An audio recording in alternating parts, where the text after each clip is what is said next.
Okay, in this holiday season, I like to talk about a few things about my book, The Exister. This is the Christmas Exister edition of something that Jay Gould mentioned in a glorious accident when he was here. It might still be, I don't know. It's a complicated story about all that. He's a very powerful person. Leakey was powerful.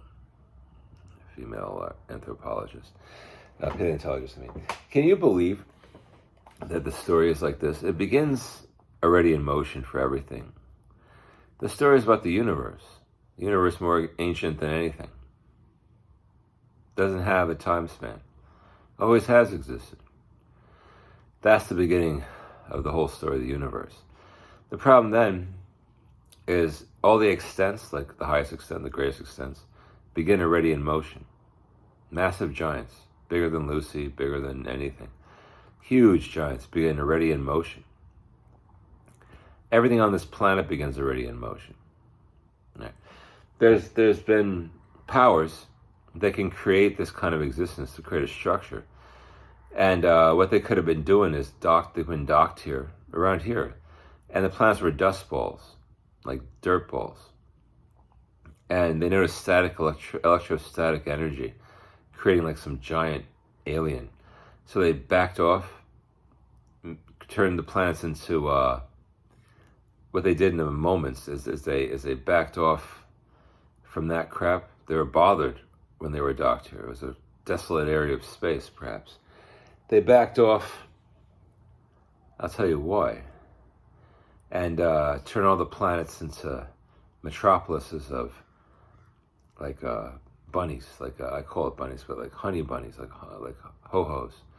That's how they talk, you know. Okay, like bunny lands. They didn't care how the remotest forms from them, and they blew up, left, and they cannot exist too. They were pissed. That's another power pissing them off. They were totally at peace, docked here. That could be why we're here, distinctly. Then, there's all these phenomenons that happen.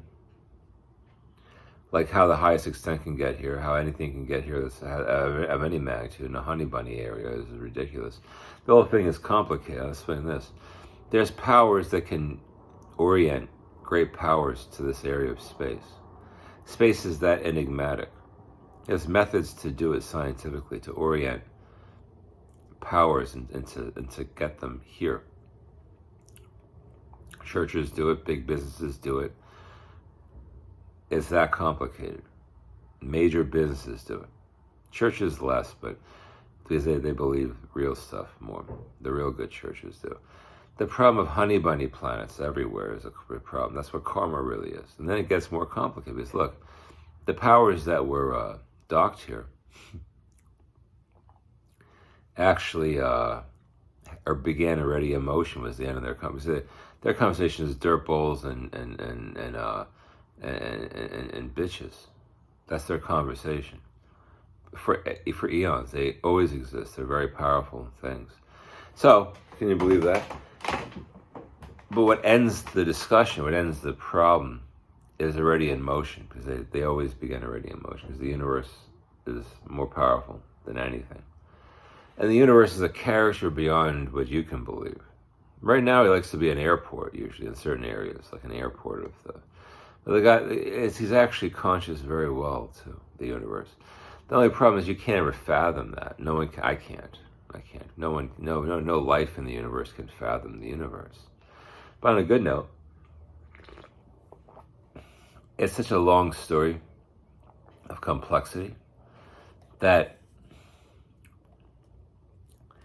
the comedy that I'm talking about here is like when you understand like what a great picture looks like. I mentioned in one of my songs, The Exister 3, like how a smaller picture is better, because you have to have the greater picture perspective, but it's better to exist in the smaller picture is what I'm saying. Thank you. Happy holidays.